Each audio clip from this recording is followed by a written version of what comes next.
Halo semuanya, pernah nggak sih kalian ngelakuin perubahan kecil dalam gaya hidup biar jadi lebih ramah lingkungan alias eco-friendly?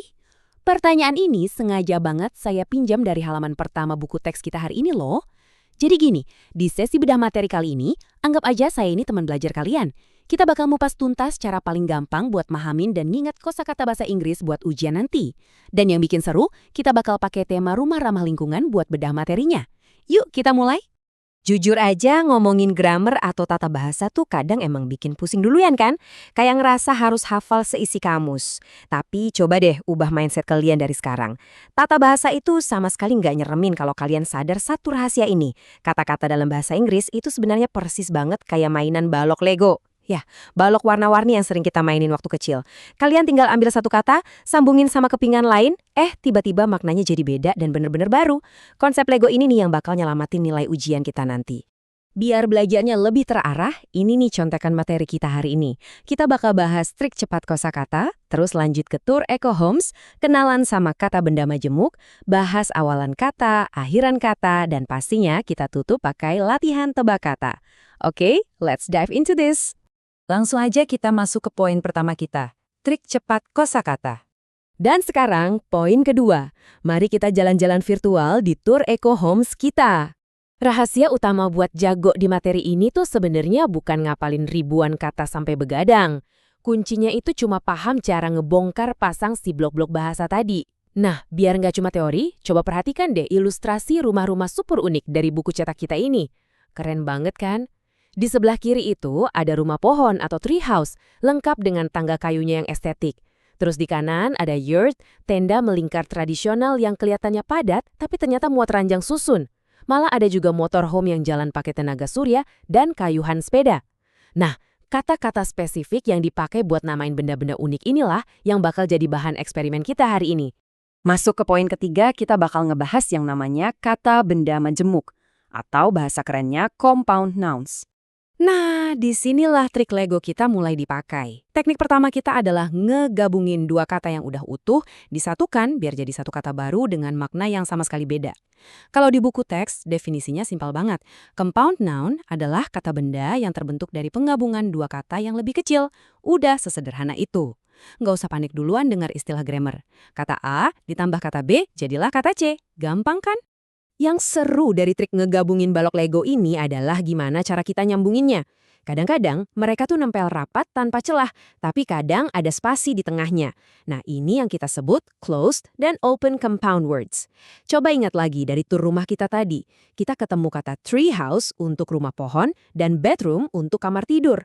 Keduanya ditulis nyambung tanpa spasi sama sekali. Tapi perhatiin deh kata solar panels atau panel surya, terus living room alias ruang keluarga. Jelas banget kan ada spasi di antara kata-katanya?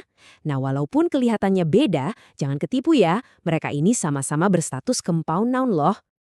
Sip, trik pertama udah aman. Lanjut ke bagian keempat, kita bakal kenalan sama blok-blok kecil yang dipasang di depan kata. Yap, prefix. Kalau tadi kita ngegabungin kata utuh, sekarang kita mainan sama kepingan pelengkap yang ukurannya lebih mungil. Namanya awalan atau prefix. Coba perhatikan baik-baik daftar yang saya ambil dari buku kita ini. Logikanya tuh simpel banget. Misalnya, kalian tambahin awalan an, di depan sebuah kata, maknanya langsung berubah jadi tidak. Kayak kata usual yang dikasih awalan an, jadi unusual, yang artinya tidak biasa. Terus, kalau kalian tempel awalan re, itu artinya ngelakuin sesuatu lagi. Contohnya rearrange alias menyusun kembali. Ada juga awalan X yang maknanya mantan atau sesuatu yang sebelumnya, kayak ex-boyfriend. Nggak nyangka kan, cuma nambahin seiprit huruf di garis depan, seluruh arti dari kata dasarnya bisa langsung berubah total. Nah, kalau tadi di depan, sekarang kita geser ke bagian belakang. Poin kelima kita, akhiran kata atau sufiks. Sekarang kita bakal masang kepingan penyempurna Lego kita di belakang kata dasar. Ini bener-bener ngebuktiin kalau bahasa Inggris itu sebenarnya sangat logis loh. Coba lihat perbandingan dua akhiran ini. Akhiran full itu artinya penuh dengan sesuatu. Jadi kalau ada kata care yang artinya peduli atau hati-hati, terus kita kasih akhiran full, jadinya careful alias sangat berhati-hati. Sebaliknya, akhiran less artinya justru tanpa atau kehilangan sifat itu. Kalau care ditambah less jadinya careless, yang artinya tanpa kehati-hatian atau ceroboh. Satu akhiran super simple ini benar-benar bisa muter balik arti sebuah kata sampai 180 derajat. Ini tuh kayak pencerahan banget buat ngerjain soal ujian nanti. Nah, biar lebih kebayang, lihat nih beberapa kata yang sering banget muncul di bahan bacaan kita. Ada kata endless, forgetful, successful. Kalau kalian udah nangkap konsep dasarnya, misalnya end itu akhir, dan less itu tanpa. Jadi endless pasti artinya tanpa akhir. Wah, percaya deh sama saya, kalian nggak bakal butuh lagi bolak-balik buka kamus waktu lagi ngerjain soal reading comprehension. Kalian udah otomatis tahu artinya dari polanya. Teori udah, sekarang kita masuk ke bagian ke-6. Mari kita tes bareng-bareng di latihan tebak kata. Santai aja, nggak ada nilainya kok.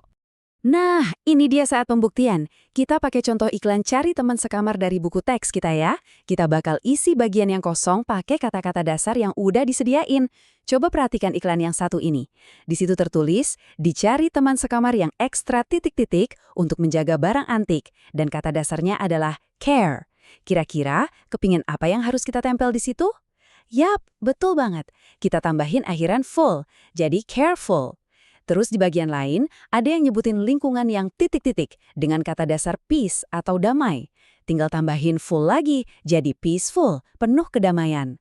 Atau kata dasar friend, ditambahin akhiran ly, jadilah friendly alias ramah.